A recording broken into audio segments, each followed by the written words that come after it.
Good morning, good morning. Welcome back to the Love in Dubai show, where we go through all the trending stories that everyone in Dubai is talking about. Today, a man has been arrested for throwing a bottle from a balcony in JBR and seriously injuring someone. Can you believe it?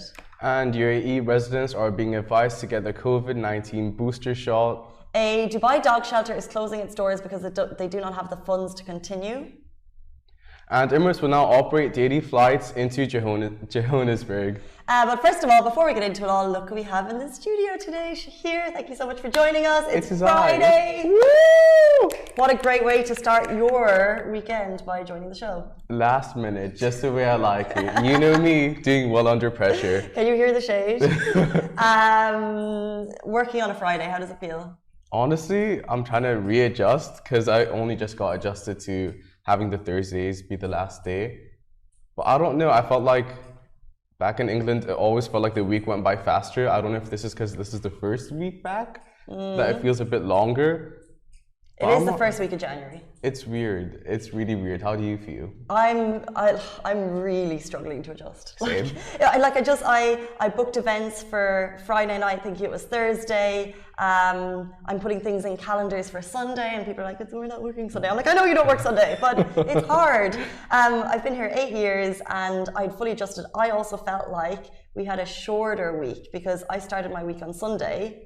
And then the Western world caught up. So by the time we got to Thursday, it was our weekend. Oh my God.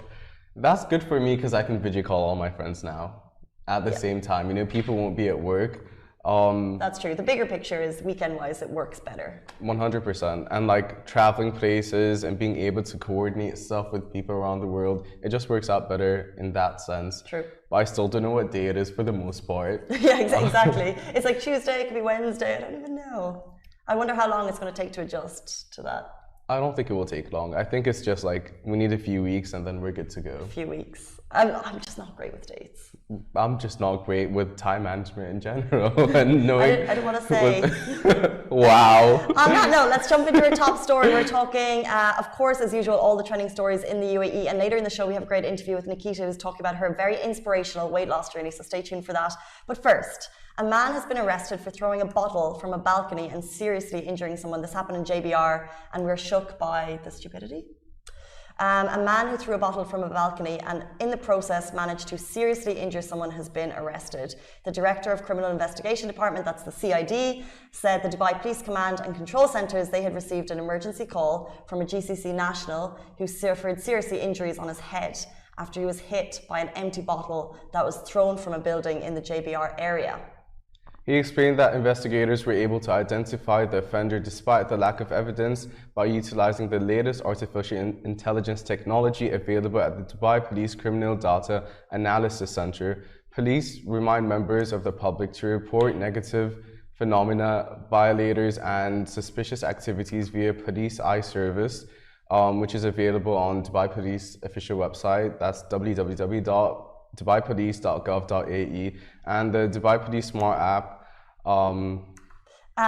So that story is just, I think we're shook. Why is the question you start off with. Why would you think that's a good idea? Who throws stuff off balconies? I get, is it called vertigo?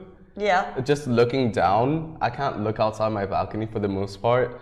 And to throw something, like, it's super selfish. It's super insensitive, super careless.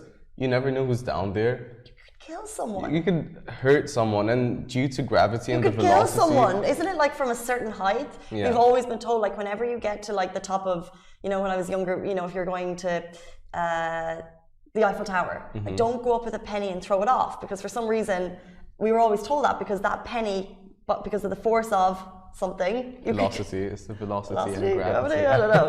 That you could seriously injure someone and kill them, and you're always shocked because you're like, well, how is this dirham going to do that?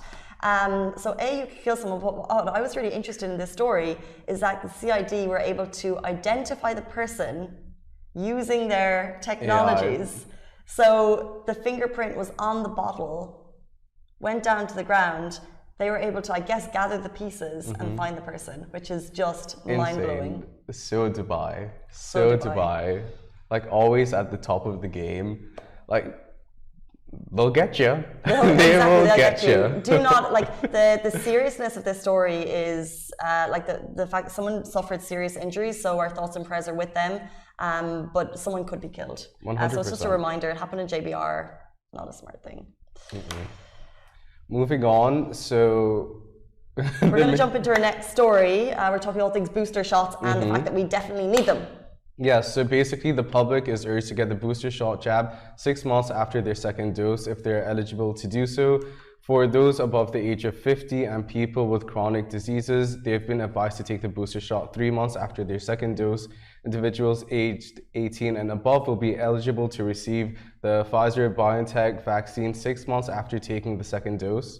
And the MOHAP spokesperson, who's Dr. Al-Gahithi, he has assured that the UAE's health sector is continuing its drive to achieve immunity by administering vaccines to eligible categories, and noted that 100% of the eligible population have taken their first dose, which is just huge. Phenomenal effort by the UAE. We're so lucky to be here, to have access to the vaccines, and the fact that they're encouraging you to get the booster, that it's available, is phenomenal. So go out and get it. I still need to book mine, so I need to do that.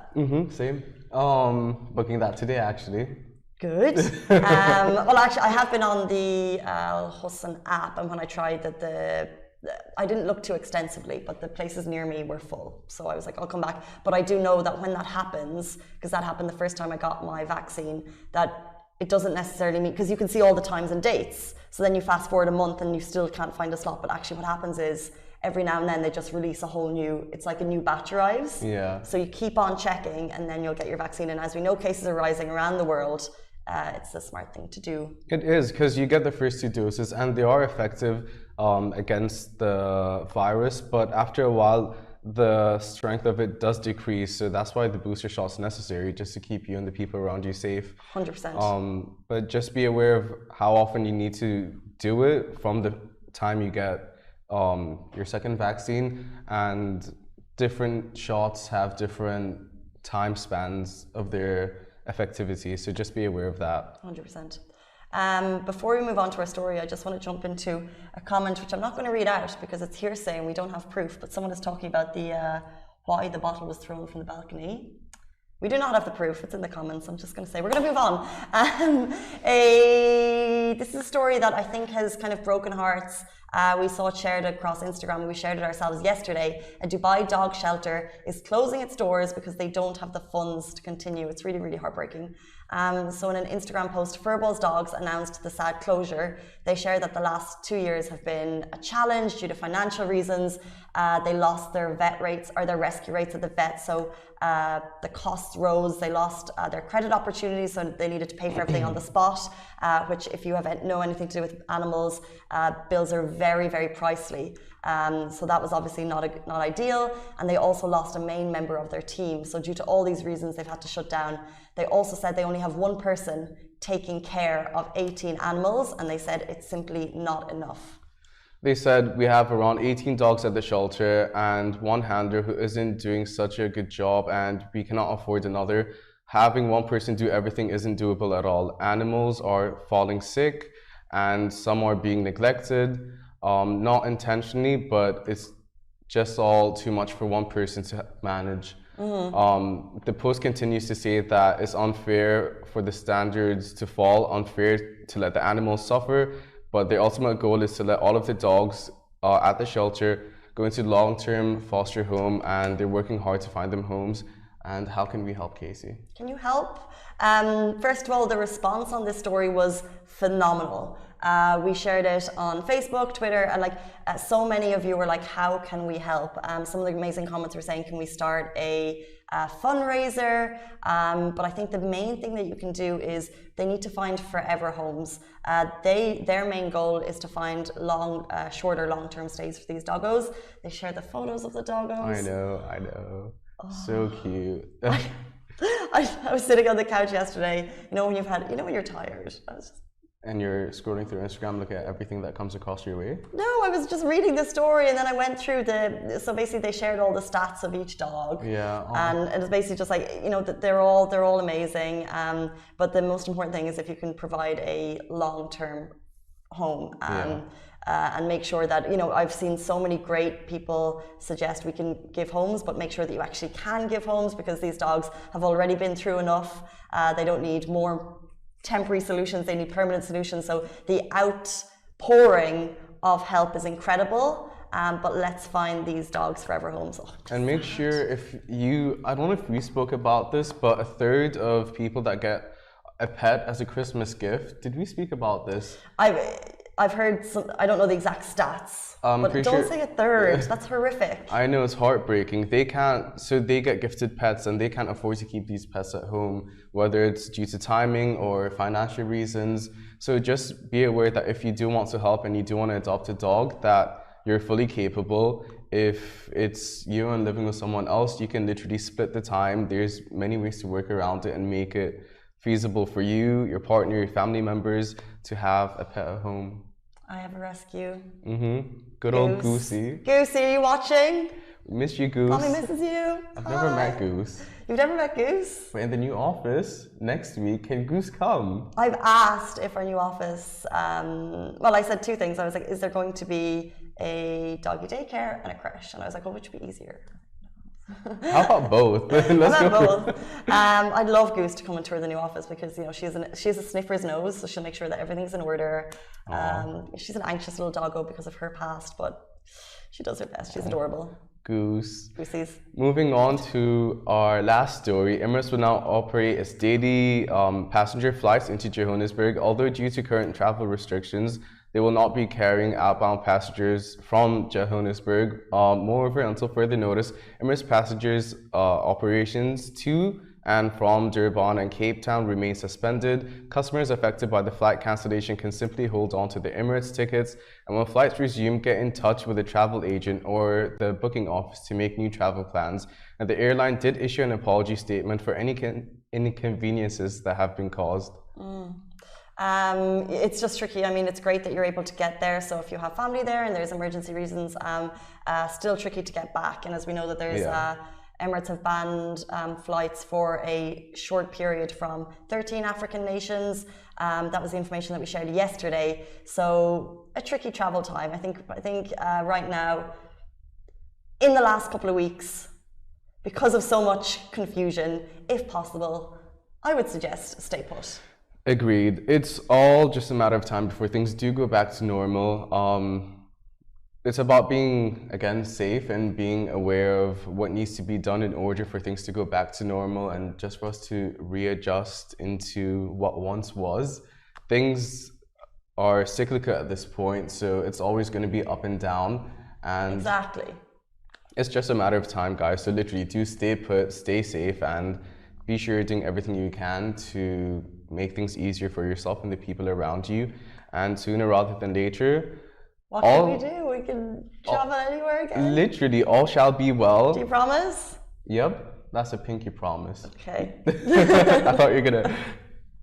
Things will go back to normal. Okay, so Shahir's pinky promise that things are going to be back to normal, and we're starting 2022. Yes. I needed positivity. I needed that. So when is it going to happen? I'm glad. You know what? Do you have a date? I don't, but let's just do everything we can to reassure that everyone is safe. And before you know it, where do you want to go? The Maldives? I'll take you there. Anywhere. No, I'm watching really old episodes of Below Deck at the moment. It's a cruising show, and they're in Tahiti, and I've never seen anything as beautiful, so I want to go there. I've never seen the show. I've heard of it. I've heard of all the drama. But on the note of spreading positivity, we have an amazing interview coming with you right now, and Nikita has shared her incredible weight loss journey, and it's a great story to start the new year. So bear with us. We'll be with you in about, I'm not sure. 1 minute. Very soon. Okay. Really soon.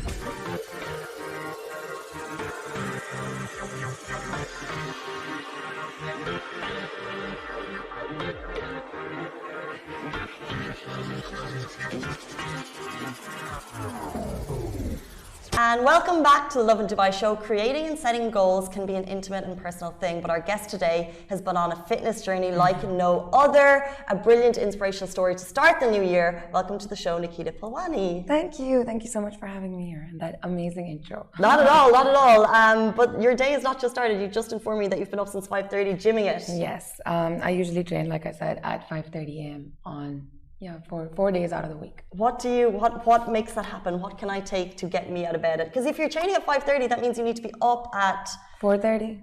early o'clock. Yeah, yeah. I don't know what it is, to be honest with you, because if you spoke to me a year ago, I would be like, girl, let's get home at 5:30, not like, leave home or whatever it is.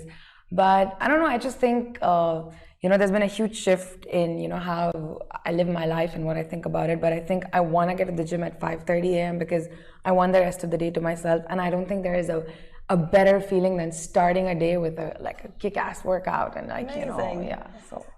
I love that. I love that positivity. I really do. Before we get into your journey and the positivity and kind of the great reaction that you're getting, first of all, tell us a little bit about you so we can learn more. Sure. So my name's Nikita. I'm a Dubai kid. I'm born and brought up here. I've gone to university here, school here. I'm an entrepreneur. I run, an agency which is within influencer marketing, social media, and PR. Cool. And on the side, I have a page. Where I talk about all things life and, share my day-to-day, my family, what works for me, what doesn't, my lows, my highs, and all of that. Mm-hmm. Yeah. Amazing. And just now you said that you used to get home at 5:30. Right. And now you get up at 4:30 to go to the gym. How did that shift happen? Have you always been into fitness? No, I have been anything but into fitness. So to give you a bit of a background, I've always been a chubby kid. Right, and that has not stopped me by, thankfully, that never stopped me. I've always been on the heavier side or whatever it is. So when I was in school, all my girls were super skinny and stuff, and I was always, slightly the bigger one or whatever it is. And my life was all about, living life king size. In fact, I used to be a plus size blogger. My agenda was, and it always is, and it still will be, that to, really embrace yourself at whatever weight it is that you are. But my entire page was about, speaking about plus size fashion. While there's that aspect, but my lifestyle, based on what you asked me, was all about do what you want. Who cares about the body? What's fitness? I don't think I looked at the gym maybe 2-3 times in my life or whatever it is. Uh-huh. Eating whatever came my way was my, there was no consciousness. There was no awareness. There was no consciousness. There was no respect, kind of to your body, to this thing that takes you everywhere. So yeah, that used to be me. And I remember, I don't know, how you get archives on Instagram and stuff. And this, story popped up from about 2 years ago where I was complaining, oh my God, I wish I can make it to this breakfast meeting I have at 11 a.m. And I'm like, 11 a.m. was early for me. I don't know who I was. So waking up early was not a thing. Going, I would probably go to bed at 5 a.m. You know what I mean? So there was no sense of, no discipline. Let's just say that. And what was the moment then? The moment that it was okay, now maybe I need to start looking at fitness, or now I will start talking about my journey. What was the moment that kind of changed it for you? To be honest, there was no moment. And like I said, I used to be a plus size blogger, and I was extremely comfortable with how I used to look.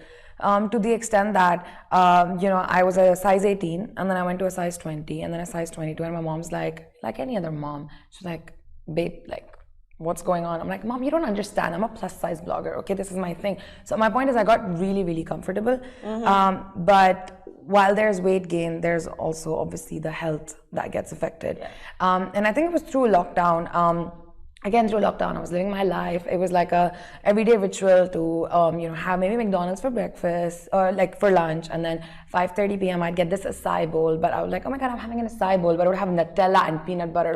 Who was I? Kidding. I think I was living in denial or whatever it is. Mm-hmm. But what happened through lockdown is my clothes just stopped fitting me the way they used to. I used to be someone who used to post every day, a look. But I just stopped posting pictures because, I just wasn't liking what I'm seeing. And I still remember, and I've spoken about this on my page, I went to a dinner with 2 of my friends, and I sat on the chair, and I remember not fitting, and I know during lockdown we didn't travel, but before that, the seat belt, of the flight, it wouldn't go, or for example, if I ever had to, tie strappy shoes, I'd be like, Mama, can you please help me? I couldn't. So your life was impacted. Yeah, so I feel and then, but I was also hey, this is who I am, and I know a lot of girls who are on the bigger side but don't feel confident, but I wasn't like that. It didn't matter to me, I would still be on the stage, I'd still be, in front of the camera talking and, whatever it is. So that's why I think, but then those smaller triggers, that kept, kind of happening. And I was like, oh wow, I think it is affecting me or something like that. Even then, it's not like I did anything about it or whatever it is. How I got into fitness is it's super funny. I got a message and I saw this message and I'm like, okay, why is this extremely fit person messaging me? Like, I had nothing to do with fitness. I wouldn't consume fitness content. I didn't care about. These things were alien to me. I didn't care. And then all of a sudden I get this and I'm like, okay. Like a DM or something? Yeah, like a DM, and it's my trainer, it's Yasser, and I was like, okay, he's like, I think This is Yasser Khan? Yeah, Yasser Khan. Yeah, I know you guys have had him on the show. Unbelievable. Yeah, exactly. I mean, he's also currently working on the amazing transformation of Khaled. We all are. Yeah, exactly. And then he's like, I'm this fitness expert, and do you think we could work together, whatever it is. And I had heard of him obviously because of friends and friends of friends had kind of transformed. But again, I didn't care. Losing weight was never an agenda. Being healthy was never an agenda. I would still be living in denial to the extent that I wouldn't go to the doctors because I know they're going to ask me to stand on the scale and then they're going to tell me you're too big, and I don't want to listen to that. That was negativity to me. You know what I mean? So even if I would be like, oh, listen, I have this issue. No, it's fine. It'll get sorted on its own. I'm not going to the doctors, And then I was extremely nervous. Obviously, I still remember my first meeting with him. I think I entered the gym and I was so intimidated by everyone that I saw. I think I cried.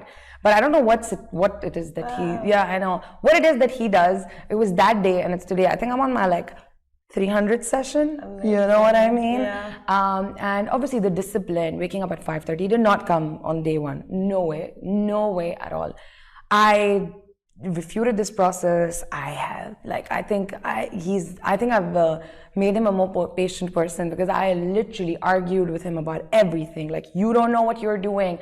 I still remember it was like my day 6 and he's like, one day you'll wake up at 4 and you'll be at the gym at 5. I'm like, you know what? You don't know who I am, but you will realize that you and I will, kind of be returning home at 5 a.m., from the best party or whatever it is. He's like, that was on day 4 or 5. That was on day 4 or 5 because I was literally, I'm not even kidding. I was alien to this world. Like, these things were not a priority to me. This was not something I wanted, whatever it is. Little did I know that I would be, kind of hit by this bug so badly that today I actually have a tattoo of a dumbbell. No, you don't. Let's see. Oh my days. Amazing. Yeah, I know. This is like so many people watching now, no matter where they are in their journey, but they want to be bit by that bug. Right. So when did you, can you describe when the turning point was for you that you maybe started to feel a difference? Yeah. So I don't think there was one turning point, but I think, I started seeing results. Amazing. Thank you. I started seeing results. In my first month, I lost 8 kgs. Yeah. But I stuck to the plan. And obviously he made sure I stuck to the plan. I don't know what it was, but I stuck to the plan. And then when I saw the results, I liked them. And then that became my high. I was like, oh, okay. Oh, I can do this. I can do this. Oh, I can do this. And it just kept going. And then, I just started enjoying the process. I would say maybe 6 months in is when I actually started enjoying my process. I still remember. So one thing that Yasser makes all his clients do that I swear I had never heard of before is he makes people do up to 90 minutes cardio. This is apart from the 60-minute training session, yeah? So when I started, maybe after 2 or 3 weeks, my routine was 60 minutes training followed by 90 minutes cardio. What does 90 minutes cardio look like? Are we talking 90 minutes running? It's up to you. So he would be like, okay, do 60 minutes treadmill and maybe the elliptical for another 30 or whatever it is. But I would cheat. I would do 30 to 45 minutes treadmill and then another 30 minutes elliptical, and then I would be on the cycle so I could use my phone. But hey, it's cardio, and then and then obviously I got more responsible with it. But so that so it'd be 90 minutes and all that. So I hated cardio. I would get upset, get angry, upload these stories where, oh my god, that cardio is the worst thing in the world. Right now, my cardio time is my time. I have my headphones. I love my music. That's the switch that we need. Yeah, but I think it didn't come on day one. So I'm not going to be like, oh my god, I was the best version of myself. No way at all. I have literally, argued through the process or whatever, but I've fallen in love, with the process as well. And I think what I'm proud of is the fact that I stayed committed to it. And I think, bit by bit, every day, staying committed to it is, probably what has gotten me closer, or like, I love this. So for example, initially I used to train at, I think 9 or 10 a.m.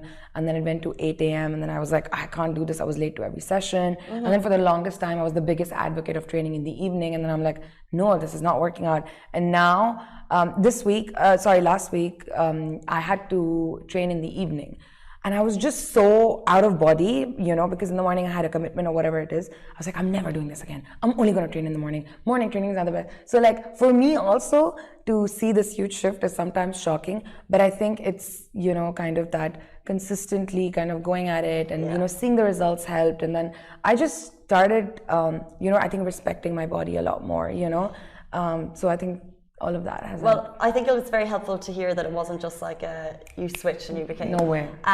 But also what's amazing is that you shared your journey, which is it's a challenging thing to do, I think, because you're kind of putting yourself up for the mercy of Instagram, the mercy of Twitter, whatever it might be. So what it flowed on from being a blogger that you just started sharing naturally, or did you have to know? So, I still remember it is my day one, and Yasser is like, let me take a video of you. I'm like, no way. Are you looking at me like I'm ready to go puke? You know what I mean? First day I didn't let. Second day, third day is like, let me just take a video of you. I promise you, just let me take it and upload it. And I did. And I look like I'm gonna upload it to your account? Yeah, like he's like, let me just take it and whatever. And I looked at the video, I still remember, and I was like, let me just upload it. The feedback I got from people was insane. There was just so much love. They're like, oh my God, look at her, look at what she's doing. Go, Nikki, you can do this, whatever it is. Because bear in mind, I had never spoken about fitness. I didn't know a thing about it. And, I was all about like, do what you want. I would, talk about the best cakes in the world. And I'm not saying cakes are bad. I love cakes. But, my agenda was very different. So I didn't even know how people are reacting. Why are they reacting like that? And then, I just felt like people got hooked onto it. And then I was like, you know what? I want to share it. Because before I knew it, people started messaging me, oh my God, Nikki, looking at you, I did my cardio today. Nice. And even now, like, it's amazing. If not every week, every other week, I would get this message from someone in Canada or someone here or someone in India, whatever it is. Nikki, look, I lost 5 kgs, looking at your gym. Yeah, like it's insane. And I feel like, wow, like I would share, and that's why, like, even the level of fitness content that I started sharing, be it my workouts or the fact that I'm going into my cardio, whatever it is, I just started that because I was like, if it's making this kind of an impact, why not? Like, why not, And have, for example, your food choice changed? Because you said that during COVID, you had this like routine of McDonald's at this time and your acai bowl that was acai bowl topped with lots of stuff. Has it changed? Absolutely. Obviously, a huge part of the weight loss was sticking to the diet. And I'm a very social person. I have a huge family, very typically Indian and stuff like that. And like, I still remember my first 3 months, we would be at the, at like functions or whatever it is, and people would have the best ice creams and the best desserts, and I'd be like, no, nothing. Now, for instance, so I'd say for the first 3 months, because the 4th month was December, when I started my journey, I was like so religious with my plan. Like I only cheated when my trainer allowed me to, like nothing, no off even by like 1 almond, you know what I mean? Yeah. But now, for instance, obviously, like, I mean, life, I mean, you need to have, here and there a little bit, everyone has cravings and stuff like that. So obviously now I'm conscious. So for example, if I've had a really heavy meal, the previous day, even if it's a Thursday, Friday morning, you'll see me at the gym doing my cardio. Not this Friday because now the work is, but before, like one Friday was a holiday. So if Thursday I've had like a, or like when I know Friday I'm going to go for brunch, you'll see me at 8 a.m. in the morning doing my cardio. I'm like, I'm going to burn this. Even now, for instance, I was in New York, in December, I traveled for a friend's wedding. And I knew, you're in New York, how can you not eat? You don't have the bagels and the pizzas or whatever. Me and my sister. Part of the experience. Exactly. When you travel, anywhere you travel. Yeah, right? Exactly. But me and my sister, we actually made sure that we find, workouts in the city and actually go work out. So I came back from New York with even like, not even 500 grams heavier. That's amazing. And the fact that you did it with your sister, do you, throughout this whole journey, have like a support system that was helping you? Or people that you turn to that you, like, if you're struggling, You're not in touch with Yasser, or is it it's like a solo mission? So I would say that initially, definitely, Yasser was an extremely, driving force with all this. Like I would literally say that he's held my hand through it. I'm not even kidding, because I was alien to all this, like literally. Massive shout out to Yasser. Yeah, massive shout out to Yasser for sure. And he really has instilled these values in me, with consistent kind of, brainwashing or whatever it is. Obviously, it helps that, my sister, it's, she who took the initiative and, booking these, these things and stuff like that. My sister herself has lost about 30 kgs. So she's also been on this journey, and definitely it helps, because she'll be like, do you really want to eat that? And I'll be like, and I'll tell her, do you really want to eat that? You're helping each other. Yeah, for sure. But for me, also, another very important force has to be my Instagram family. And I know it sounds very cliche, Instagram family, but no, really. Sometimes these DMs that I get, I'll be like, guys, I can't stop eating this cookie. I don't know what's wrong with me. Why do I want this cookie? And then I'll be like, no, Nikki, no, you can't do this. You worked really hard, please. And I'm like, you know what? I think I needed you in my life. You know what I mean? We're all sitting there at home in the evening, and there's something there, and you're like, don't eat it, don't eat it. So you get onto Instagram and you're like, I don't eat it. And then Instagram's like, don't eat it. Don't eat it. Yeah. I was like, thank you. I needed that. I needed that. And also, I think, my team at work, I tell them, guys, this month, no, we have to lose 5 kgs. So if I ever order anything, don't let me. And then I'll be like, guys, do you think I want to, like that? They'll be like, no, you don't need it. So I feel like also because I've shared the journey so much, which was a natural process, to be honest with you. It just came. I thought people got hooked on, and then I kept sharing, and then, I feel like you won't believe it. I was in New York. Like I said, I was at a friend's wedding, and I was just, kind of grabbing something to drink or whatever it is. And someone comes up to me, do you think Yasser will allow that? I'm like, no way. I was like, not all the way. These miles away. I was like, please. No, obviously, she would follow me because, she was a family friend or whatever it is. I'm like, not here, please, not here. But my point is, Yasser, you have people all over the world. Watching your clients, you know what I mean? So I'm just like, stop. Oh my days, that's amazing. Yeah, but then I'm like, okay. You're nowhere safe. Nowhere safe. But then I put it up on my own. I'm like, listen, there's no point in who am I lying to? You know what I mean? I'll be like, guys, I'm eating cake. Like, I can't help it. Well, that's amazing, because you're showing that we all have to break sometime. You can't follow this totally strict diet, and you have to have the cookies as long as you're, like you said, you're still doing your 8 a.m. I'd say initially though, obviously, because I lost about 42 kilos in 7 months. But that's because I was on point, like nothing could shake me. I'm telling you, till I didn't finish my 90 minutes cardio, even if I had to shut the gym and leave, like that would be me. So it was really on point. And like I said, the results really, really helped. I was like, okay, I'm doing so well. Why should I? It doesn't matter. It's okay. I've eaten all my life. It's fine. And then not only that, dropping the weight is one thing, but there's so much more that gets affected. And I actually have created a lot of content about things you can't see, that people can see that you have lost weight, you're wearing different clothes or whatever it is. But when I see my parents proud, they're happy that I'm living a healthier life, I'm more disciplined, I sleep on time, I wake up on time for the most part. For instance, my productivity, I feel, has gone up. And unfortunately, fortunately, the world is superficial, and stuff like that. But the way, someone even looks at you, that also makes a difference. And, the way I carry myself, the way I think about life, how I want to prioritize my time. So many things have affected. And like I said, tying the shoelace, or like the seat belt, or, where I used to stay before, the gap between the car and the pillar would be there. So there was a time when I wouldn't fit into the car, with the way I used to park. So now I'm like, okay, I can fit from anywhere, what I mean? So it's like these little things, Or for example, like I had so much fat on my hands, I could never see my veins. And now when I see my veins, I'm like, guys, I can see my veins. Amazing. And I love all this, like your parents proud, and productivity is improved, and mornings are slightly easier than they used to be. For sure. An insanely positive story, and one that I think we should all be following. Can we follow you? Where can we follow you? You can follow me on my Instagram. I go by the name Niggi Fulwani, so that's NIGGIPHULWANI. Love your personality, love your positivity, love your spirit. Thank you so much for sharing your story. Thank you for having me here. Thank you. More people need to see these stories, right? Because it gives people at home the inspiration. Yeah, hopefully. Guys, that is it for us. And Shahir, he's getting inspiration too. Guys, that is it for us on the Lovin Dubai show. We're back with you every single weekday morning, same time, same place. Stay safe and wash your hands. Bye-bye.